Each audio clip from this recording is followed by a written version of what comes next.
बिस्मिल्लाहिर्रहमानिर्रहीम, अस्सलाम वालेकुम। आज हमारा थ्योरम जो है वो रिंग थ्योरी का एक और थ्योरम हम डिस्कस करने लगे हैं, जिसमें हम डील करेंगे मैक्सिमल आइडियल और फील्ड के साथ। ठीक है जी, थ्योरम आपके सामने लिखा हुआ है।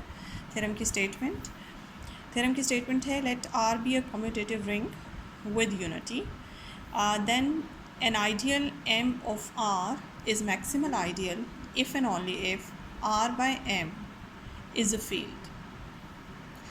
यानी कि आपने जो गिवन चीज़ें उसको जहन में रखें कि आर आपके पास एक कम्यूटेटिव रिंग विद यूनिटी है। ठीक है, इसमें कम्यूटेटिव लॉ भी होल्ड करता है और इसमें यूनिटी मींस मल्टीप्लिकेटिव आइडेंटिटी भी है। एंड आप अगर एक इसमें से एक आइडियल सेलेक्ट करती हैं कैपिटल एम रिंग में से, तो उस आइडियल को, वैसे तो मैक्सिमल आइडियल की डेफिनेशन मैं अपने पिछले लेक्चर्स में आपको बता चुकी हूँ कि मैक्सिमल आइडियल किसे कहते हैं। मैक्सिमल आइडियल वो आइडियल होता है किसी भी रिंग में कि उस आइडियल, एक तो वो प्रॉपर आइडियल होता है, पहली बात कि एम जो है वो आर में से आप एक प्रॉपर सबसेट लेती हैं तो वो आइडियल बनता है। This set M should be the proper subset of R, क्योंकि इम्प्रॉपर आइडियल्स भी होते हैं और प्रॉपर आइडियल्स भी होते हैं। तो एम को प्रॉपर आइडियल होना चाहिए और एम के और आर के बीच में कोई दूसरा आइडियल एग्जिस्ट नहीं करना चाहिए, सच दैट कि वो आइडियल जो है वो एम को अपने अंदर कंटेन करे। तो डेफिनेशन तो आपको आती है। बहरहाल डेफिनेशन से भी हम चेक करते हैं किसी भी आइडियल को, मैक्सिमल आइडियल। लेकिन अगर आपके पास रिंग इस तरह का कम्यूटेटिव विद यूनिटी हो तो उसके अंदर किसी भी आइडियल को मैक्सिमम चेक करने का एक और क्राइटेरिया ये आपको थ्योरम जो है वो प्रोवाइड करता है। वो क्राइटेरिया क्या है? वो है कि आपका एम जो है वो मैक्सिमल हो जाएगा, मैक्सिमल आइडियल आर का बन जाएगा इफ़ एंड ओनली इफ़ अगर आप उसी आइडियल की रिस्पेक्ट से आर का कोशेंट रिंग बनाए, वो कोशेंट रिंग फील्ड बन जाए। ठीक है, तो होप्स हो कि आपको स्टेटमेंट समझ आ गई होगी। अब इसका प्रूफ करते हैं, प्रूफ की तरफ देखते हैं। आपने, क्योंकि इफ़ एंड ओनली इफ़ है, आपने दोनों डायरेक्शंस प्रूफ करनी है। तो इसमें फ़र्स्ट डायरेक्शन लेट करते हैं कि आप सपोज़ करें कि एम मैक्सिमल आइडियल है आर का और हमने आर बाई एम को फील्ड शो करना है। अब आर बाई एम जो है वो आपके पास एक कोशेंट रिंग है, तो कोशेंट रिंग को फील्ड बनाना है।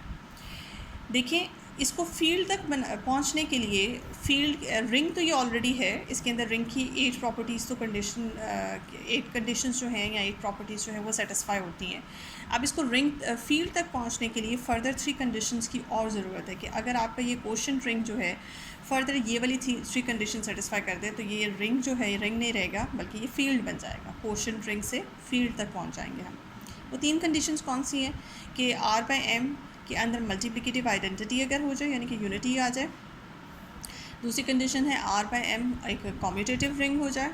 और तीसरी कंडीशन है आर बाय एम जो है वो मल्टीप्लिकेटिव इन्वर्स लॉ सेटिस्फाई कर दे, यानी कि इसके तमाम एलिमेंट्स के मल्टीप्लिकेटिव इन्वर्सेस भी इसमें मौजूद हैं। तो ये 3 कंडीशंस अगर आपकी सेटिस्फाई हो जाएंगी तो आपका ये कोशेंट रिंग से हट के फील्ड कहलाएगा। ठीक है जी, तो देखते हैं कि ये तीनों लॉज इसमें कैसे सेटिस्फाई होते हैं। पहले लॉ को प्रूव करने के लिए, फर्स्ट लॉ को, कि हम ये शो करना चाहते हैं इसके अंदर मल्टीप्लिकेटिव आइडेंटिटी है, इसके लिए हम काम करते हैं। इसके लिए देखें, सेंस आर जो है वो रिंग विद यूनिटी है, जो आपकी स्टेटमेंट में, क्वेश्चन की स्टेटमेंट में है, आर जो है वो रिंग विद यूनिटी है। तो आर के अंदर तो यूनिटी कंटेन है। अगर आर के अंदर यूनिटी है तो 1 प्लस एम एक ऐसा एलिमेंट बन जाता है जो इससे बिलोंग करता है। ठीक है, आर बाई एम में अगर आर में 1 है तो फिर 1 प्लस एम जो है वो इस कोशेंट सेट से बिलोंग करता है। तो और ये एलिमेंट हम जब भी हमने बिल्कुल स्टार्ट में जब कोशेंट रिंग को पढ़ा था या कोशेंट सेट्स को बिल्कुल स्टार्ट में हमने डिस्कस किया था, तो उसमें हमने उसे डिटेल से पढ़ा था कि कोशेंट सेट रिंग, अगर आप बात करें रिंग्स के अंदर कोशेंट सेट की, तो वो रिंग बनता है मींस उसके अंदर तमाम रिंग की कंडीशन सेटिस्फाई होती हैं। उसके अंदर आइडेंटिटी एलिमेंट भी होता है। मिसाल के तौर पे अगर उसके अंदर आइडेंटिटी हो, एडिटिव आइडेंटिटी हो, तो उसकी शेप क्या होगी, उसकी शक्ल कैसी होती है, वो 0 प्लस एम। अगर उसके अंदर मल्टीप्लिकेटिव आइडेंटिटी होती है तो उसकी शेप कैसी होती है, ये हमने सारा पढ़ा हुआ है। तो इसकी जो आइडेंटिटी है वो ये है। अगर आप चाहें तो इसको, मैंने तो नहीं किया, लेकिन आप चाहें तो इसको चेक भी कर सकते हैं कि आया ये मल्टीप्लिकेटिव आइडेंटिटी है। तो मल्टीप्लिकेटिव आइडेंटिटी के लिए क्या होगा, इसमें से कोई रैंडमली एक एलिमेंट उठाएं, उसको इस एलिमेंट से मल्टीप्लाई करें, लेफ़्ट से भी राइट से भी, आंसर में वही एलिमेंट आ जाएगा ऑफ कोर्स। तो आपको ये कंफर्म हो जाएगा कि ये मल्टीप्लिकेटिव आइडेंटिटी। वैसे भी इन जनरल किसी भी कोशेंट सेट के अंदर मल्टीप्लिकेटिव आइडेंटिटी की शेप ऐसी होती है 1 प्लस एम, इसके एलिमेंट्स इस शक्ल के होते हैं। सो ये आपके पास इसके अंदर एक आइडेंटिटी आ गई। ये हमने फर्स्ट लॉ जो है हमारा प्रूव हो गया कि इसके अंदर यूनिटी होनी चाहिए। तो यूनिटी इसकी है मौजूद। ये सिर्फ इस वजह से हुआ है क्योंकि आर के अंदर यूनिटी मौजूद है। अगर आर के अंदर यूनिटी ना होती तो फिर ये प्रूव करना ज़रा मुश्किल था, क्योंकि चूँकि स्टेटमेंट में है कि आर में यूनिटी है, तो फिर अगर आर में यूनिटी है तो फिर कोशेंट में यूनिटी जाना कोई मुश्किल बात नहीं है। सेकंड ये है कि आपने प्रूव करना है कि आर बाय एम जो है वो कोशेंट रिंग आपका कम्यूटेटिव रिंग है। तो देखिए आपका क्वेश्चन की स्टेटमेंट में है कि आर इटसेल्फ कम्यूटेटिव रिंग है। अगर किसी कम्यूटेटिव रिंग से आप उसका कोशेंट रिंग बनाएंगे तो वो ऑटोमेटिकली कम्यूटेटिव होगा, यानी कि कम्यूटेटिव रिंग का कोशेंट रिंग भी कम्यूटेटिव होता है। ये इजीली प्रूफ किया जा सकता है। तो इसको मैंने प्रूफ नहीं किया, इसको मैंने सिर्फ इस तरह से वर्ड्स में लिख दिया कि आर चूँकि कम्यूटेटिव है, इसके लिए ये लॉजिक दे दी कि आर खुद कम्यूटेटिव है, दैट्स उसका कोशेंट रिंग भी कम्यूटेटिव होगा। ठीक है जी, सेकंड कंडीशन भी आपकी प्रूव होगी। बस हम थर्ड कंडीशन की तरफ जाते हैं। ये है जी हमारे पास थर्ड पार्ट में हमें क्या प्रूफ करना था कि आर बाय एम जो है वो मल्टीप्लिकेटिव इन्वर्स को सेटिस्फाई करता है। मल्टीप्लिकेटिव इन्वर्स को सेटिस्फाई करने का मतलब ये है कि इसके अंदर मौजूद कोई भी नॉन ज़ीरो एलिमेंट जो है अपना मल्टीप्लिकेटिव इन्वर्स कंटेन करता है। इसके लिए हमें क्या करना है, इसके लिए हमें ये करना है, इसमें से कोई भी एक आर्बिट्रेरी एलिमेंट उठाया और उसके बारे में कहा कि वो नॉन ज़ीरो एलिमेंट, क्योंकि इन्वर्स नॉन ज़ीरो एलिमेंट का ही एग्जिस्ट करता है, उसके बारे में कन्फर्म किया कि ये नॉन ज़ीरो है। और उसके बाद आगे जाके हम ये शो करेंगे कि इसका मल्टीप्लिकेटिव इन्वर्स भी आर बाय एम में ही एग्जिस्ट करता है। उसके लिए आपने क्या किया, उसमें चूँकि आपने ये सपोज़ किया हुआ है कि ये आपने जो एलिमेंट उठाई है नॉन ज़ीरो एलिमेंट है, तो नॉन ज़ीरो का मतलब है इसका जो ज़ीरो है, जैसे कोशेंट सेट का जो ज़ीरो होता है वो इस शेप का होगा, तो ये ज़ीरो के बराबर नहीं है। एक्स प्लस एम जो है वो not equals to zero plus M है, या इसको ऐसे लिखा जा सकता है। अब अगर x plus M is equal to M होता है, यानी कि किसी सेट में एक एलिमेंट को ऐड करके वही सेट आ जाए, तो इसका मतलब है वो एलिमेंट उस सेट से बिलोंग करता है। लेकिन अगर इसको ऐड करने के बाद वही सेट वापस ना आए, इसका मतलब है कि ये एलिमेंट जो है इस सेट से बिलोंग नहीं करता। ये चीज़ जो है आगे जाके हम इसको यूज़ करेंगे। यहाँ से हमने ये कंफर्म कर लिया कि x जो है वो m सेट से बिलोंग नहीं करता। नाउ अब इसमें है क्या, हमने यही शो करना है कि इसका मल्टीप्लिकेटिव इन्वर्स जो है इस एलिमेंट का x प्लस एम का multiplicative inverse r by m में है। ये हमने शो करना है, लेकिन उसके लिए कुछ वर्किंग पहले करनी पड़ेगी। वो वर्किंग ये है कि इसके लिए सबसे पहले हमने यहाँ से देखें, हमने एक सेट कंसिडर किया। ठीक है, ये सेट ज़रा गौर से देख लें। यही जो x एलिमेंट आपने लिया है, ये x एलिमेंट जो है आपका इस साइड पे लिख दूँ, x जो है ये r से बिलोंग कर रहा है। इस x को आप लेफ़्ट से r रिंग के लेफ़्ट से मल्टीप्लाई करते हैं। तो इससे पहले ना हम left of the ring and right of the rings के सेट्स के नाम से आइडियल्स पढ़ चुके हैं। ठीक है, हमने जब आइडियल स्टार्ट किए थे तो उसमें हमने left of the set and right of the set के नाम से आइडियल्स पढ़े थे। खैर मैं यहाँ पे थोड़ा सा ब्रीफली बता दूँ कि आपके पास कोई भी रिंग अगर R हो तो आप उस रिंग R को लेफ़्ट साइड से किसी नंबर से मल्टीप्लाई करें, और वो नंबर भी आपने कहाँ से सिलेक्ट किया, वो रिंग में से ही है। ठीक है, तो लेफ़्ट साइड से मल्टीप्लाई करें तो आपका सेट कुछ इस तरह से बन जाएगा। सेट के अंदर जितने भी एलिमेंट्स होंगे वो रिंग के सारे एलिमेंट्स लेफ़्ट साइड से x से मल्टीप्लाई हो रहे हैं। तो इस तरह का जो सेट होता है वो लेफ़्ट ऑफ द रिंग है। तो ये जो लेफ़्ट ऑफ द रिंग है, अगर इसको जाके चेक किया जाए तो ये जो सेट है ये आइडियल बनाता है। और किसका आइडियल है, because X R is contained in, आप इसे लिख सकते हैं this is contain in R. ठीक है, ये आर का ही सबसेट है।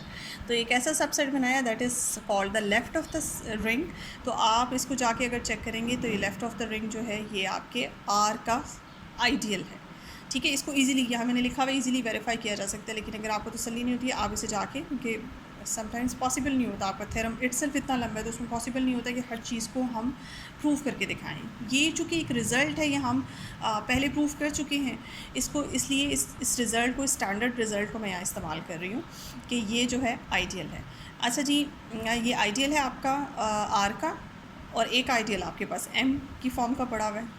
ये एम आइडियल और ये आइडियल, इन दोनों आइडियल को जब आप सम कर लेंगी तो भी आपके पास जो आंसर आएगा वो भी एक आइडियल होगा, बिकॉज हम ये रिजल्ट पढ़ चुके हैं कि sum of two ideals is again an ideal. So ये जो आपके पास एम प्लस एक्स आर के नाम से एक नया आइडियल आया है, ये भी सेट है, ये भी आपके पास आर का आइडियल है। अच्छा जी, इसके अलावा देखा हमने इस x एलिमेंट को, आप देखें कि हम लिख सकते हैं 0 प्लस एक्स इंटू 1 फॉर्म, इस शेप में लिख सकते हैं इस x को। लेकिन इसको इस शेप में लिखा क्यों हमने, इस शेप का फ़ायदा ये हुआ, यहाँ से ये पता चला कि ये जो एलिमेंट है इस तरफ को देखें, ये जो एलिमेंट है ये बिलोंग कर रहा है m प्लस एक्स आर से। तो आप ये देख सकते हैं कि ये वाली जो फॉर्म है ये m प्लस एक्स आर से बिलोंग कर रही है, बिकॉज 0 डेफिनेटली m का हिस्सा है, m एक आइडियल है, रिंग है, और 0 इसमें मौजूद होगा। प्लस इसकी जो एलिमेंट की शेप है वो इसी शेप में होंगे ना इसके एलिमेंट्स, एक एलिमेंट m का होगा प्लस x इंटू आर का कोई एलिमेंट, तो 0 m में है और x है और 1 जो है वो रिंग के अंदर एक एलिमेंट मौजूद है क्योंकि हमने स्टार्ट में रिंग विद यूनिटी लिया हुआ है। तो इस शेप का अगर मैं कोई एलिमेंट बनाती हूँ 0 प्लस x इंटू 1 तो ये एलिमेंट ऑटोमेटिकली इसमें जाता है, लेकिन इसको अगर सिंप्लीफाई किया जाए तो ये पीछे से x है। यहाँ से मकसद इसको इस शक्ल में लिखने का, x को इस शक्ल में लिखने का मकसद ये है कि मैं ये शो करा दूँ कि आपका x जो है वो इस सेट से बिलोंग कर रहा है। वैसे तो नहीं पता चलना था, लेकिन इसको इस शेप में लिखने से पता चला कि आपका x जो है वो m प्लस एक्स आर से बिलोंग कर रहा है। अब देखिए आपने शुरू में क्या कहा था, आपने शुरू में कहा था कि x m से तो बिलोंग नहीं कर रहा, बट यहाँ आपने ये प्रूव कर दिया कि x जो है वो इस नए ideal m plus X R से बिलोंग कर रहा है। इन दोनों बातों को संभाल के रखें, आगे जाके यूज़ होंगी। अब आप ये देखिए, सिंस हम एक और यहाँ पे अब चूँकि पिछले बहुत से रिज़ल्ट इस्तेमाल हो रहे हैं, हम एक रिज़ल्ट पढ़ चुके हैं कि अगर आपके पास a एक आइडियल है और b एक आइडियल है तो ये आपके पास sum of two ideal is again an ideal बन जाता है। और ये आइडियल इस तरह का होता है कि ये a को भी अपने अंदर कंटेन करता है और b को भी अपने अंदर कंटेन करता है। तो सिमिलर इसी वजह से सिमिलरली हम कह सकते हैं कि ये सम ऑफ टू आइडियल्स है ना, m प्लस एक्स आर, तो ये जो सम है ये अपने अंदर m को भी कंटेन कर रहा है और एक्स आर को भी कंटेन कर रहा है। तो m जो है वो इस आइडियल का सबसेट है और ये आइडियल आपका r में कंटेन है। अब इस इक्वेशन से आपको क्या पता चलता है, इस इक्वेशन से देखिए ये इक्वेशन तो कॉन्ट्राडिक्ट करती है आपकी मैक्सिमल की, क्योंकि आपने स्टार्ट में लेट किया हुआ है कि m जो है वो मैक्सिमल आइडियल, तो मैक्सिमल आइडियल अगर m मैक्सिमल है तो फिर m और r के दरमियान कोई दूसरा आइडियल मौजूद नहीं होना चाहिए। लेकिन अगर कोई आइडियल इस तरह से मैक्सिमल आइडियल और रिंग के दरमियान आ जाए तो फिर उसके डेफिनेशन मैंने आपको बताई थी, उसमें फिर यही रिज़ल्ट होता है कि ये सेंटर वाला जो आइडियल है या तो ये m ही है या फिर ये r है, इनके बीच में कोई तीसरी चीज़ मौजूद नहीं है, तीसरा कोई आइडियल मौजूद नहीं है इन दोनों के दरमियान। तो फिर मैक्सिमल होने की वजह से हम ये कह सकते हैं कि m या तो यही है या फिर ये वाला आइडियल r के बराबर है। लेकिन m और m प्लस एक्स आर बराबर नहीं हो सकते। वो क्यों नहीं हो सकते? क्योंकि ये वाली इक्वेशन नंबर 1 एंड आप इसे कह दें ये इक्वेशन नंबर 2, इन दोनों के इस्तेमाल से आप ये देखें कि एक एलिमेंट x जो इससे बिलोंग नहीं कर रहा और वो m प्लस एक्स आर से बिलोंग कर रहा, तो एक एलिमेंट का और भी हो सकते हैं डिफरेंट एलिमेंट, लेकिन कम से कम एक एलिमेंट का फ़र्क आ गया। ये एक एलिमेंट का जो फ़र्क है ये बताता है कि m सेट और m प्लस एक्स आर ये दोनों सेट्स एक दूसरे से मुख्तलिफ हैं, इसलिए आपका m plus X R m के बराबर नहीं हो सकता। ये जो दो चांसेस थे, दिस और दिस, या ये हो सकता है या ये हो सकता है, उसमें से ये वाला चांस तो फेल हो गया, ये नहीं हो सकता। तो पीछे एक ही ऑप्शन बचता है कि आपका m प्लस एक्स आर जो है वो r के बराबर है। अब आपका m प्लस एक्स आर चूँकि r के बराबर हो गया, तो सिंस आपका r कैसा था, आपका r एक ऐसा रिंग था जिसके अंदर 1 कंटेन करता है, तो r आपका m प्लस एक्स आर के बराबर हो गया। इसका मतलब 1 जो है वो m प्लस एक्स आर से भी बिलोंग करता है। अब m प्लस एक्स आर के एलिमेंट्स की असल शेप इस तरह की होती है, बिकॉज 1 इससे बिलोंग करता है तो 1 can also be written in this shape. ठीक है जी, m यहाँ पे स्मॉल m कोई भी एक ये देखिए जैसे मैंने लिखा हुआ है कि m स्मॉल m कोई भी एक एलिमेंट है m का, और r कोई भी एक मैंने ऐसा एलिमेंट सेलेक्ट किया जिनको मल्टीप्लाई और ऐड शेड करने से आपके पास आंसर जो है वो 1 ही आ जाता है। अब इसमें क्या है, अब आपके पास what is this is the identity, ये आइडेंटिटी एलिमेंट है। ये कहाँ से आपने लिया, ये आपने r/m से उसका आइडेंटिटी एलिमेंट उठाया। ये आइडेंटिटी एलिमेंट है और इस आइडेंटिटी एलिमेंट को आप ऐसे लिख सकते हैं, इसमें 1 की जगह आप 1 की वैल्यू पुट करें, m plus X R plus m, उसमें m चूँकि m का ही एलिमेंट ऐड करने से वापस m आ गया और आपके पास ये शेप बन गई एक्स आर प्लस m। अब चूँकि क्वोशंट सेट्स के एलिमेंट, ये जो है ये क्वोशंट सेट का एलिमेंट है, क्वोशंट सेट के एलिमेंट्स की प्रॉपर्टीज़ से this element can be separated into the product of two elements, ये हम इससे वाकिफ़ हैं। अब आप ये देखें, इस पूरी इक्वेशन को देखें, इस पूरी इक्वेशन में क्या आया आपके पास, इस पूरी इक्वेशन में आपके पास ये जी आपके पास x प्लस m है, ये कोई दूसरा एलिमेंट है। ये एलिमेंट आपने कहाँ से उठाया था, r/m से बिल्कुल स्टार्ट में लिया था जब हम कॉन्वर्स शुरू कर रहे थे। ये देखें, सॉरी कॉन्वर्स नहीं, थर्ड पार्ट जब हम शुरू करने लगे थे, जिसमें हमने इसका ये एक एलिमेंट आर्बिट्रेरी उठाया था जो नॉन ज़ीरो था, और हमने टारगेट हमारा ये था कि हमने इस नॉन ज़ीरो एलिमेंट का मल्टीप्लिकेटिव इन्वर्स दिखाना है r/m में। तो ये एलिमेंट हमने r/m में से उठाया था, और ये जो एलिमेंट है ये बाय शेप ये भी इट सीम्स कि ये r/m का ही एलिमेंट है, बिकॉज सिंस r जो है वो आपका r से है तो r/m जो है r प्लस m जो है वो डेफिनेटली इसका एलिमेंट होगा। सो एक्स प्लस एम के लिए मुझे आर बाई एम में एक और एलिमेंट मिल गया जिसको एक्स प्लस एम से मल्टीप्लाई कराया जाए तो आपके पास आर बाई एम की आइडेंटिटी आती है। दिस इम्प्लाइज, इससे क्या शो होता है, इससे ये शो होता है कि आर प्लस एम जो है is multiplicative inverse of X plus M. ठीक है जी। अब आपने एक्स प्लस एम का मल्टीप्लिकेटिव इन्वर्स दिखा दिया और यही बात फिर एप्लीकेबल होगी for all the non zero elements of R by M. Inverse law holds. ठीक है जी। हमारा थर्ड पार्ट भी इस तरह से प्रूव हो गया। अब हमने करना है कॉन्वर्सली। अच्छा जी, कॉन्वर्सली। अब कॉन्वर्सली में देखें आप, अब हमने लेट करना है कि आर बाई एम आपका एक फील्ड है और हमने शो करना है कि एम जो है वो मैक्सिमल आइडियल है आर का। लेकिन हम ऑन कॉन्ट्ररी सपोज कर लेते हैं कि एम मैक्सिमल जो है वो नहीं है, यानी कि एम के और आर के दरमियान कोई और आइडियल आई ऐसा एग्जिस्ट करता है। There exist an ideal another ideal I in R such that वो एम और आर के दरमियान आता है। ठीक है जी। अब मैं लेके तो इस तरह से चली हूँ, लेकिन मैं आगे जाके वर्किंग करूँगी और वर्किंग करके पता चलेगा कि आई जो है आपका आर के बराबर आ जाता है। ठीक है। अच्छा देखिए, यहाँ पे आई के पास चांस है कि वो आर के बराबर हो जाए, बट मैंने इसका आई जो है वो एम का सुपर सेट ली है। ठीक है, इस चीज़ को ज़रा ध्यान में रखिएगा। उसके बाद अब आप ये देखें, क्योंकि आपने ये क्वेश्चन लेट की हुई है कि M is a subset of I and I is a subset of R. इसका मतलब है एम जो है वो आई का प्रॉपर सबसेट है और आई जो है वो एम का सुपर सेट है। सुपर सेट का मतलब ये है कि इसमें एक कम से कम एक एलिमेंट जो है आई के अंदर वो एम से ज़्यादा है। ठीक है, तो यहाँ एक एलिमेंट आई के अंदर ऐसा ज़रूर है जो एम से डिफरेंट है। ठीक है, इस एंगल से भी देख सकते हैं। तो आपने क्या किया, आपने सपोज़ किया कि ए के अंदर एक वो एलिमेंट, आई के अंदर वो एलिमेंट स्मॉल ए है जो आई में मौजूद है और एम में मौजूद नहीं है, जिसकी वजह से एम जो है वो आई का प्रॉपर सबसेट है। अच्छा जी, एम चूँकि ए को कंटेन नहीं करा तो इसलिए मैं कह सकती हूँ कि ए प्लस एम एम के बराबर नहीं होगा। ठीक है। अब ए प्लस एम आपने जो बनाया वो है क्या, वो बेसिकली आर बाई एम का एक एलिमेंट है।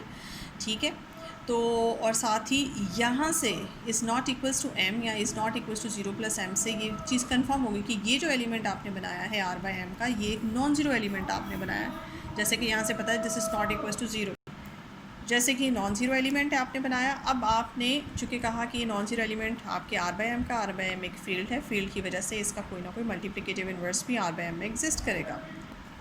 आप लेट करें कि इसका जो multiplicative inverse R by M exist करता है वो आपके पास बी प्लस एम है। ठीक है, ए प्लस एम का मल्टीप्लिकेटिव इन्वर्स जो है वो बी प्लस एम है, तो यानी कि इन दोनों को मल्टीप्लाई करने से आपके पास मल्टीप्लिकेटिव आइडेंटिटी आती है आर बाई एम के अंदर। इनको मल्टीप्लाई किया, जैसे कि क्वोशंट के एलिमेंट के मल्टीप्लिकेशन रूल्स हैं वो आपको पता है। आपने मल्टीप्लाई किया, मल्टीप्लाई करके ये बी को एम में ऐड करें, एम में ऐड करने के बाद आपके पास जो है ये चीज़ आ गई। उसके बाद ये एलिमेंट एम में ऐड होता है और वापस एम आ जाता है। इसका मतलब है ये एलिमेंट जो है ये एम का हिस्सा है, एम से बिलोंग करता है। तो एम के जितने भी एलिमेंट्स हैं वो एम शेप के होंगे सपोज करें, तो इसका मतलब है for some M this element is equals to small M. अब उसमें थोड़ी सी आपने चेंजिंग्स की, 1 की वैल्यू निकाली, ये आपने वैल्यू जो है A B minus M is equals to 1 ये संभाल ली। उसके बाद आपने कहा कि सिंस ए आपने कहाँ से सिलेक्ट किया था, ए आप देख लें, ए आपने आई आइडियल में से उठाया था, ए आपने आई आइडियल में से उठाया था, और बी आपने कहाँ से लिया था, आपने यहाँ देखें ये बी प्लस एम जब एलिमेंट सेलेक्ट किया तो डेफिनेटली आपका बी जो है वो आर में से है। ठीक है, तो आपने बी आर में से सिलेक्ट किया हुआ है। अब ए आई चूँकि आइडियल है तो आइडियल की सेकंड कंडीशन के अकॉर्डिंग आइडियल का एलिमेंट रिंग के एलिमेंट से लेफ्ट साइड से राइट साइड से मल्टीप्लाई होगा और आपके पास आंसर जो है वो आइडियल में ही आएगा। इसका मतलब है ए पी जो है वो आइडियल आई का ही एलिमेंट है। एम आपने कहाँ से सिलेक्ट किया, स्मॉल एम आपने कैपिटल एम से सिलेक्ट किया और कैपिटल एम जो है वो आई में है। इसका मतलब है ये एम जो है ये भी आइडियल का ही एलिमेंट है। अब ये दोनों एलिमेंट चूँकि आइडियल के हैं तो आइडियल की फर्स्ट कंडीशन के अकॉर्डिंग आइडियल का कि कोई से दो एलिमेंट्स की सब्ट्रैक्शन भी आइडियल में चली जाती है। इसका मतलब है ये एलिमेंट जो है वो आइडियल में, बट ये एलिमेंट तो 1 के बराबर था। दिस इम्प्लाइज़ कि 1 जो है वो आइडियल में चला गया और ये हम इससे ये जो रिज़ल्ट आता है, ये रिज़ल्ट इस तरह से आता है। इसके पीछे एक फैक्ट है, हमने एक छोटा सा रिज़ल्ट पढ़ा हुआ है रिंग थ्योरी के अंदर कि अगर किसी रिंग में रिंग आपके पास रिंग विद यूनिटी है और यूनिटी जो है उसके किसी आइडियल में चली जाती है तो फिर वो आइडियल जो है वो सुपर रिंग के बराबर हो जाता है। ठीक है जी, हमने यही टारगेट हमारा था ना, क्योंकि हमने अपना ये जो आई इंट्रोड्यूस कराया था एम और आर के दरमियान इंट्रोड्यूस कराया था, तो मैंने ये शो करना था, मैंने ये लेट किया था कि आई जो है वो सुपर सेट है एम का। ये आइडियल जो है या तो इसके बराबर हो जाए, इसके बराबर, मेरा टारगेट था कि इसे आर के बराबर दिखा दूँ, यानी कि एम और आर के दरमियान में कोई दूसरा आइडियल एग्जिस्ट नहीं करता, मेरा ये टारगेट था। तो ये इसको मैं जो वर्किंग कर रही थी उसमें मेरा मकसद था कि मैं आई को आर के बराबर दिखा दूँ। तो देखिए फाइनली आई जो है वो आपका आर के बराबर हो गया। आई का आर के बराबर हो जाने का मकसद ये है कि एम जो है वो आपका मैक्सिमल आइडियल हो गया, और यही हमने प्रूव करके दिखाया था। चलिए जी, आज के थ्योरम हमारा यहाँ पे ख़त्म होता है। मेरी इस वीडियो को देखें, अपने कमेंट्स प्लीज़ ज़रूर दें, और अगर चैनल को सब्सक्राइब नहीं किया तो प्लीज़ सब्सक्राइब करते हैं। Thank you so much.